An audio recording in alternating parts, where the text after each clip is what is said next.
এই যে এখানে ক্ষীর করা হয়ে গেছে পাটিসাপটার জন্য। আর এখানে কি কি দিয়েছিস? এটার মধ্যে হচ্ছে চালের গুঁড়ি, হ্যাঁ, দুধ আর আর খেজুরি গুড়।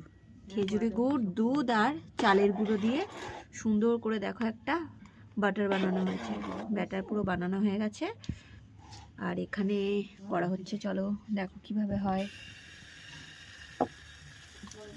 প্রথমে একটা করে আমাদের ঠাকুরকে দেওয়া হয়ে গেছে। আমার দিদি কিন্তু খুব সুন্দর করতে পারে, ওর থেকেই শেখা আমাদের। চলো দেখতে থাকো। এখন ক্ষীরটা দেওয়া হবে।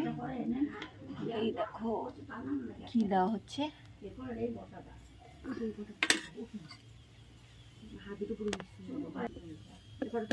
এই দাঁড়া, ভিডিওটা করে নি।